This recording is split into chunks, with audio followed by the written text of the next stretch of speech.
Last video में हमने SCARA manipulator की इन्वर्स काइनेमेटिक्स इक्वेशन को डिराइव करा था। सो इन दिस वीडियो हम लोग एक न्यूमेरिकल प्रॉब्लम सॉल्व करेंगे related to this SCARA manipulator. हमने जो प्रीवियस वीडियो में इन्वर्स काइनेमेटिक्स की इक्वेशन डिराइव करी थी, सेम इक्वेशंस को यूज करते हुए we are going to solve for the value of theta 1, theta 2, d3 and theta 4। So यहाँ पे हम अज्यूम करेंगे कि ये जो एंड इफेक्टर पॉइंट है इसकी पोजीशन एंड ओरिएंटेशन हमको न्यूमेरिकल फॉर्मेट में गिवन है। उसी को हम कॉन्फ़िगरेशन डेटा भी बोलते हैं। ठीक है, so let me just show you the value of the configuration data. So ये हो गया अपना स्कारा का न्यूमेरिकल प्रॉब्लम। यहाँ पे this is the configuration data जो कि न्यूमेरिकल फॉर्मेट में है। दैट मीन्स यहाँ पे हमें स्पेसिफिक फ्लोटिंग पॉइंट डिजिट्स में ये कॉन्फ़िगरेशन डेटा हमको गिवन है। So this is nothing but the position and orientation data of our end effector point with respect to the base frame. So ये जो 3x3 का डेटा है this is the orientation data, and ये जो 3x1 data है this is the position data. This one is the orientation data of the end effector frame with respect to the base frame. So ये configuration matrix हमको given है in terms of the numerical value. हमसे पूछा गया है what is the value of the joint variables theta 1, theta 2, d3 and theta 4. ये हमको calculate करके बताना है। Given the value of m, s, r and k to be equal to 70, 60, 120 and 40 centimetre. ठीक है, और ये जो पोजीशन डेटा है इनकी भी यूनिट सेंटीमीटर में है। सो इस क्वेश्चन के लिए हमको फाइंड आउट करनी है अपनी जॉइंट वेरिएबल्स की वैल्यू। सो सबसे पहले मैं आपको फर्स्ट इक्वेशन शो कर देता हूँ। सो इन्वर्स काइनेमेटिक सॉल्यूशन में सबसे पहले हमने ये वाली इक्वेशन फाइंड आउट करी थी। ठीक है, so we will use this equation and compute the value of d3। ठीक है, सो ये मैंने अपनी इक्वेशन कॉपी कर दी। यहाँ से आई कैन राइट। ठीक है, सो यहाँ से मैं r की वैल्यू फाइंड कर सकता हूँ, k की वैल्यू फाइंड कर सकता हूँ और r34 की वैल्यू फाइंड कर सकता हूँ। सो r एंड k तो मेरे को क्वेश्चन में गिवन है, इनकी वैल्यूज हम अभी नोट डाउन कर लेते हैं। सो r है 120 और k है 40 सेंटीमीटर। सो r की वैल्यू है 120 सेंटीमीटर एंड k की वैल्यू है 40 centimetre, that is given to us in the question. ये अपने लिंक लेंथ है। ठीक है, r34 हमें कॉन्फ़िगरेशन मैट्रिक्स से मिल जाएगा। सो r34 का मतलब है इस मैट्रिक्स का वो एलिमेंट जो थर्ड रो पे है। So this is third row and fourth column. ठीक है, सो ये जो एलिमेंट है दिस इज एलिमेंट r34, इसकी वैल्यू है 30 सेंटीमीटर। ठीक है, सो ये तीनों वैल्यू हम अपनी इस मेन इक्वेशन में पुट करेंगे एंड यहाँ से हमें d3 यानी कि जो प्रिज्मेटिक जॉइंट का जॉइंट वेरिएबल है उसकी वैल्यू हमें मिल जाएगी। सो दैट इज r माइनस के माइनस r34। सो r माइनस के माइनस r34। सो r की वैल्यू है 120, k की वैल्यू है 40 माइनस r34 है कितना 70। तो ये हो जाएगा 120 minus 70, so that is equal to 50 centimetre. यहाँ से हमने अपनी फर्स्ट डिग्री ऑफ फ्रीडम यानी कि फर्स्ट जॉइंट वेरिएबल की वैल्यू कैलकुलेट कर ली। So d3 is equal to 50 centimetre. ठीक है, सो ये हो गया अपना फर्स्ट आंसर। अगर हमने इसको स्टेप 1 बोल दिया, सो अब हम अपने स्टेप 2 की तरफ जाएंगे। सो अगर आप इन्वर्स काइनेमेटिक्स की डेरिवेशन याद करो, सो स्टेप 2 में हमको कैलकुलेट करना है value of C2। So let me just show you the equation. ठीक है, सो अभी हमने d3 कैलकुलेट कर लिया है। अब हमको फाइंड आउट करनी है value of C2। So C2 के लिए ये वाला एक्सप्रेशन यूज़ करेंगे। उसके बाद हम S2 कैलकुलेट करेंगे यूजिंग दिस एक्सप्रेशन। अल्टीमेटली हम थीटा 2 की वैल्यूज़ को कैलकुलेट करेंगे। ठीक है, so let me just copy these equations. ठीक है, सो यहाँ पे मैंने इक्वेशंस डायरेक्टली कॉपी कर दिए हैं। सो ये हो गई C2 की इक्वेशन, ये हो गई S2 के लिए इक्वेशन, और लास्ट में हम फाइंड आउट करेंगे थीटा 2 को। So let us now first of all compute the value of C2। सो यहाँ पे थोड़ी स्पेस की लिमिटेशन है, दैट इज़ वाई मैं इसी के सामने वैल्यूज़ लिख दे रहा हूँ। ठीक है, सो सबसे पहले हमें R14 का स्क्वायर करना है। सो R14 हमें कॉन्फ़िगरेशन मैट्रिक्स से मिलेगा। So this is first row fourth column. So ये वाला जो एलिमेंट है 76.148, ये हो गया R14 का, ये हो गया R14। तो आई कैन राइट 76.148, ये हो गया R14 स्क्वायर। सिमिलरली हम देखेंगे R24 स्क्वायर। सो ये वाला जो एलिमेंट है this is R24, that is 92.954। सो हो जाएगा 92 92.954 यहाँ पे इस टर्म की कर दी square, minus M square minus S square. So M और एस की वैल्यू हमें क्वेश्चन में गिवन है, let me just show you. ठीक है, सो एम है 70 और एस है 60। सो यहाँ पे एम स्क्वायर हो जाएगा 70 स्क्वायर माइनस एस स्क्वायर हो जाएगा हमारा 60 स्क्वायर, और डिवाइड करना है बाय 2ms। सो हम इसे डिवाइड करेंगे, 2 मल्टीप्लाइड बाय m हो गया 70 और s की वैल्यू कितनी है 60। ठीक है, जब आप इसको सॉल्व करोगे सो यहाँ से हमें C2 की वैल्यू मिल जाएगी। सो इसको हम सॉल्व कर रहे हैं, ठीक है, आप कैलकुलेटर में सॉल्व कर लेना। So that will be equal to 0.7071। तो यहाँ से हमें C2 की वैल्यू मिल गई। ठीक, अब हम फाइंड आउट करेंगे S2 की वैल्यू यूजिंग दिस इक्वेशन। सो इसको यहाँ पे लिख देते हैं और इसकी वैल्यू भी हम इसी के सामने कंप्यूट कर देते हैं। ठीक, सो ये हो जाएगा plus minus square root of 1 minus C2 square. तो C2 की वैल्यू कितनी है 0.7071 स्क्वायर। ठीक है, जब आप इसको सॉल्व करोगे so you will also get 2 values of S2। So plus minus यहाँ से जब हम इसे सॉल्व करेंगे इसकी भी वैल्यू आएगी 0.70724। ठीक है, सो मैं ऐसे अभी अप्रॉक्सीमेट नहीं कर रहा हूँ, जो वैल्यू आ रही है रॉ वैल्यू मैं वही लिख दे रहा हूँ। ठीक, सो यहाँ से I can right S2 is equal two plus and minus 0.70724। अब हमारे पास C2 की वैल्यू है, हमारे पास S2 की वैल्यू है, S2 की दो वैल्यूज़ हैं। सो यूजिंग दिस इक्वेशन जो हमने इन्वर्स काइनेमेटिक्स में डिराइव करी थी, using this equation we will be able to compute the value of θ2। So यहाँ से θ2 के लिए दो वैल्यूज़ आएंगी। सो फर्स्ट वैल्यू आएगी इस वाली टर्म के corresponding. So let us just copy it. So यहाँ से हमने इसको कॉपी कर दिया। ठीक है, सो ये हो गई अपनी θ2 की फर्स्ट वैल्यू। तो यहाँ पे अगर मैं इसी के सामने वैल्यूज पुट कर दूँ, so from here the value of θ2 is equal to 8n2 function. हम S2 के लिए पॉजिटिव वैल्यू लेंगे। ठीक है, सो यहाँ पे पॉजिटिव वैल्यू को कंसिडर करा जाएगा, that is equal to 0.70724, comma C2 के लिए एक ही वैल्यू है हमारे पास, C2 की वैल्यू है 0.7071। सो यहाँ पे C2 की वैल्यू आ जाएगी 0.7071। सो इसको जब हम सॉल्व करेंगे सो यहाँ से हमें वैल्यू मिल जाएगी θ2 की। सो θ2 विल बी इक्वल टू, आप यहाँ पे ऑनलाइन कैलकुलेटर यूज़ कर लेना। ठीक है, सो मैंने ऑनलाइन कैलकुलेटर यूज़ करा है। सो यहाँ से हमें वैल्यू मिल जाएगी 45.0093 डिग्री। अभी मैं अप्रॉक्सीमेट नहीं कर रहा हूँ, जो वैल्यू आ रही है एज इट इज़ लिख दे रहा हूँ। ठीक है, सो इसको अप्रॉक्सीमेट 45 डिग्री आप कंसिडर कर सकते हो। सिमिलरली ये जो सेकंड एक्सप्रेशन है θ2 प्राइम का, ये वाला, we can also use this expression to get other value of θ2। So let me just write down this equation as well. तो यहाँ से हमें सेकंड वैल्यू मिल जाएगी θ2 प्राइम की, that is equal to 8n2। यहाँ पे जो नेगेटिव वैल्यू है साइन थीटा की वो पुट करेंगे। सो यहाँ पे नेगेटिव वैल्यू है, that is equal to minus 0.70724। और जो C2 वाला कंपोनेंट है वो तो सेम ही रहेगा बिकॉज C2 की एक ही वैल्यू है, दैट इज इक्वल टू 0.7071। ठीक है, सो यहाँ से जब आप इसे कंप्यूट करोगे सो θ2 के लिए सेकंड वैल्यू आपको मिलेगी, जिसको हमने θ2 प्राइम से रिप्रेजेंट कर दिया, वो कुछ नहीं होगा, बस साइन रिवर्स हो जाएगा, यानी कि -45.0093 डिग्री मिल जाएगी। सो हम इसको ऐसे लिख सकते हैं, जो θ2 की वैल्यू है that is nothing but approximately 45 degree and -45 degree. So हमें दो वैल्यूज़ मिल रही हैं θ2 के लिए। ठीक, θ1 की वैल्यू क्या आई, D3 वैल्यू निकाल रही हमने 50 सेंटीमीटर, और θ2 के लिए दो वैल्यूज़ हैं, या तो +45 डिग्री या फिर -45 degree. So out of the 4 degrees of freedom और 4 जॉइंट वेरिएबल्स, हमने दो जॉइंट वेरिएबल्स की वैल्यू कैलकुलेट कर ली है। So let us now proceed to step number 3। So अब स्टेप 3 में हमको θ1 कैलकुलेट करना है। सो θ1 के लिए we have to use this expression.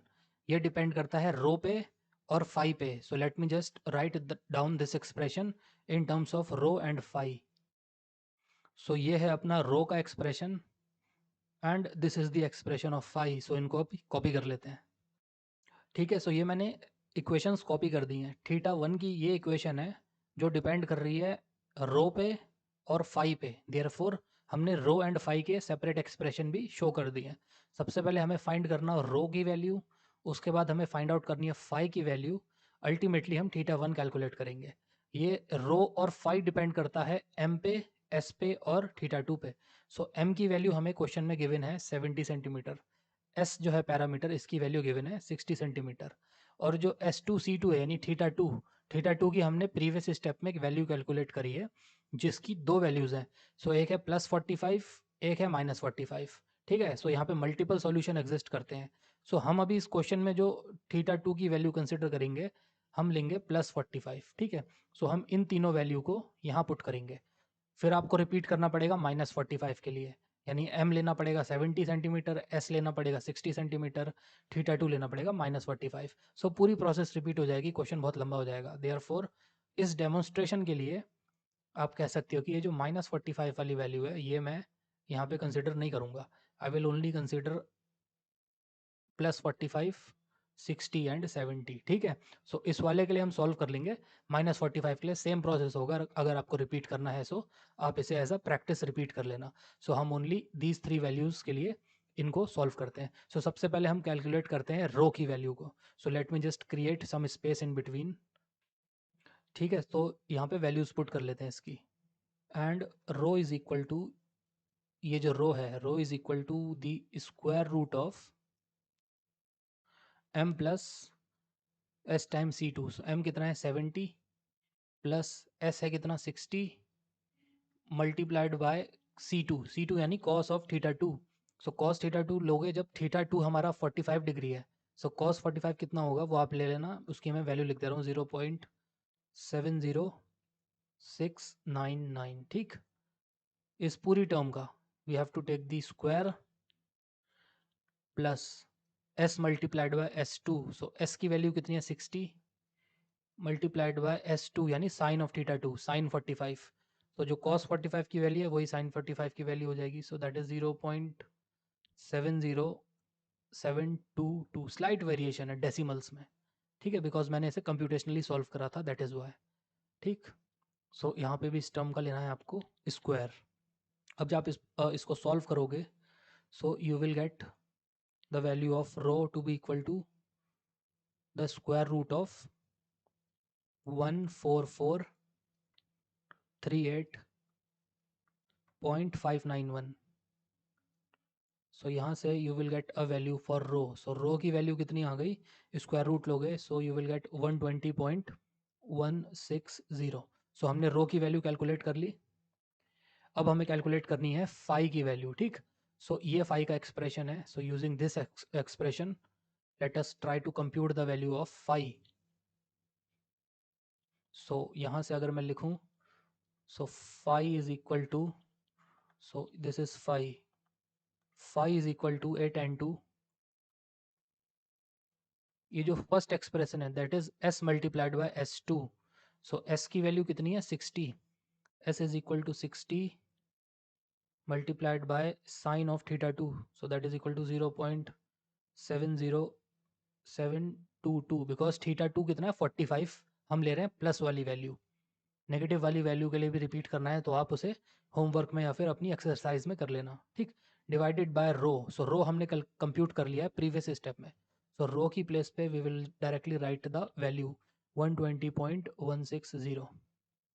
सो ये हो गया पहला expression. Similarly we will write for the second expression. So m हो गया 70 plus s multiplied by s हो गया 60 multiplied by cos of θ2। So cos of θ2 is 0.70699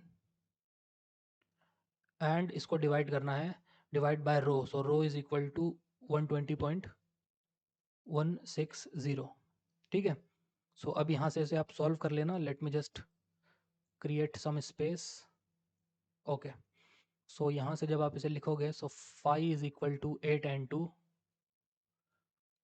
जब आप इसे सॉल्व करोगे, so first parameter is 0.3531, second parameter is 0.9355। So from here मैं just directly लिख दे रहा हूँ फाई की value. So phi is equal to 20.6788। Degree. ठीक है, सो इसको let us write it at this particular point. सो यहाँ से हमारी फाई की वैल्यू आ गई। सो अभी हमारे पास रो की वैल्यू है, we have the value of phi. So इस वाले एक्सप्रेशन में पुट करके we can easily compute the value of theta one. So let us now do it. So यहाँ से थीटा वन की वैल्यू क्या आ जाएगी? So theta one is equal to 8n2 R24। R24 हमें गिवन है कॉन्फ़िगरेशन मैट्रिक्स में। Let me just show you. So ये हो गया R24 की value. So this is the value of R24। ठीक है, सो ये हो गया 92.954। Similarly the value of R14, सो ये है R14 की वैल्यू 76.148। इन दोनों को हमें अपने थीटा वन के एक्सप्रेशन में पुट करना है। ठीक है, सो यहाँ पे हमें इन्हें पुट करना है in place of R24। R24 कितना दिखाया था मैंने आपको? वैल्यू थी 92.954 डिवाइडेड बाय रो। सो रो हमने कंप्यूट करा था 120.160। सेकंड जो इसका फैक्टर है दैट इज R14, इसकी वैल्यू है 76.148। This is from the configuration matrix जो मैं वैल्यू लिख रहा हूँ। ठीक है, divided by rho. So rho है 120.160 minus the value of phi. So phi कितना था? फाई की वैल्यू थी 20.6788 डिग्री। ठीक, सो यहाँ से we can compute theta one value. So जब आप इसको सॉल्व करोगे, so that is equal to 8n2। इसको सिंप्लीफाई कर लो, so you will get 0.7735 0.6337 minus 20.6788 degree. ठीक है, सो इसको सिंपली सॉल्व करना है। Theta one is equal to, जब आप इसको कैलकुलेटर से फाइंड आउट करोगे, so you will get 50.6735 degree minus ये एज इट इज़ कॉपी होगा, that is 20.6788 degree. So simply subtract करने के बाद थीटा वन की वैल्यू कितनी आ जाएगी? 29.9947 डिग्री। सो इसको approximately I can write theta one to be equal to 30 degree approximately. ठीक है, सो यहाँ से हमने अपने डिग्री ऑफ फ्रीडम या फिर जॉइंट वेरिएबल वन की वैल्यू कैलकुलेट कर ली। सो अभी हमें only one joint variable is remaining, that is the value of theta four. So let us now proceed with the calculation of theta four. ठीक है, सो ये हमारी लास्ट इक्वेशन थी। This is the expression for theta four. So हम इस expression को use करते हुए अपने थीटा फोर को कंप्यूट करते हैं। सो let us just copy this equation. Okay, so this is the expression for theta four. ये डिपेंड करता है थीटा वन पे, थीटा टू पे और कॉन्फ़िगरेशन मैट्रिक्स की जो दो टर्म्स हैं R21 एंड R11 पे। ठीक, सो थीटा वन हम ऑलरेडी कंप्यूट कर चुके हैं। थीटा वन हमने पिछले स्टेप में कैलकुलेट करा था जिसकी वैल्यू थी 30। ठीक है, सो यहाँ से मैं इसको मार्क कर दे रहा हूँ। So I am going to take 30 degree as the value of theta one. Similarly theta two हमने कंप्यूट करा था, इसकी दो वैल्यूज आई थी, एक आई थी +45, एक आई थी -45। अब याद करना प्रीवियस स्टेप में हमने +45 को लेके ये वाला केस सॉल्व कर रहे हैं। -45 के लिए प्रोसेस रिपीट होगा, वो आप कर लेना। In this case I am not considering -45। ठीक, हम खाली इस समय +45 ले रहे हैं थीटा टू की वैल्यू। R21 और R11 की वैल्यूज कॉन्फ़िगरेशन मैट्रिक्स से आ जाएंगी। सो let us just right those values over here. ठीक है, सो ये हो गई अपनी R11 की वैल्यू, R11, और ये हो गई अपनी R21 की value. So let me just copy these values over there. ठीक है, सो ये हो गई अपनी R11 की वैल्यू और ये हो गई R21 की वैल्यू। इस केस में -45 को हम कंसिडर नहीं कर रहे हैं, बिकॉज -45 के लिए आपको एंटायर प्रोसेस जो हमने करी है वो दोबारा से रिपीट करनी पड़ेगी, जहाँ पे थीटा टू को आप -45 लोगे। ठीक, so this is going to be lengthy process. वो आप अपने प्रैक्टिस के लिए कर सकते हो and you can compute the second solution. हम यहाँ पे ओनली सॉल्यूशन वन कैलकुलेट कर रहे हैं या फिर सॉल्यूशन ए कैलकुलेट कर रहे हैं। सॉल्यूशन बी का जो सेट है वो आप अपने लिए कर लेना, टेकिंग द वैल्यू ऑफ -45 अगर आपको करना है तो। ठीक, otherwise this much is also sufficient for understanding the concept. So these are the given data, just put it in this expression. So इसको यहाँ पे solve कर लेते हैं। So I can write theta 4 is equal to theta 1 कितना है 30 degree plus theta 2 कितना ले रहे हैं हम 45 प्लस वाली माइनस वाली बाद में कर लेना आप ठीक -8 and 2 R21 की वैल्यू कितनी है दैट इज 0.2588 और जो R11 टर्म है R11 इसकी वैल्यू है 0.9659 from the configuration matrix so यहाँ से I can write theta 4 is equal to so ये हो जाएगा 75 डिग्री माइनस ये जो चीज़ है इसको आप ऑनलाइन कैलकुलेटर से सॉल्व कर सकते हो so that is equal to 14.9993 degree ठीक सो यहाँ से we can get the value of theta 4 to be equal to 60.0047 degree so इसको जब आप अप्रोक्सीमेट लिखोगे so theta 4 is approximately equal to 60 degree ठीक है सो इस तरीके से हमारा फोर्थ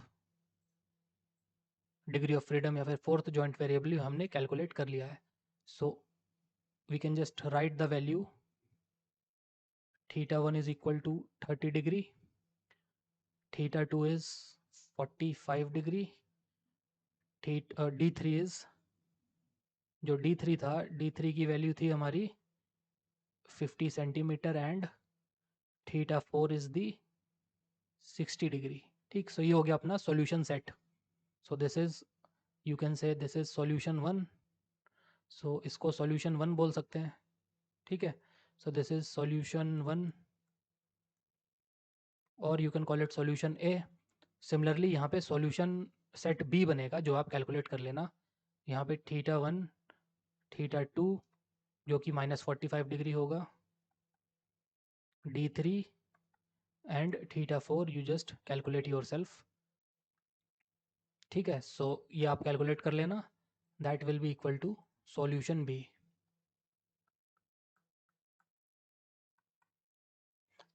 ठीक so with this we have concluded today's lecture on a numerical problem of SCARA robot in this particular numerical we have calculated the values of the joint variables theta 1 theta 2 D3 and theta 4 by using the equations of inverse kinematics that we have derived in the previous video. So with this we formally conclude today's lecture and thank you very much for watching this video.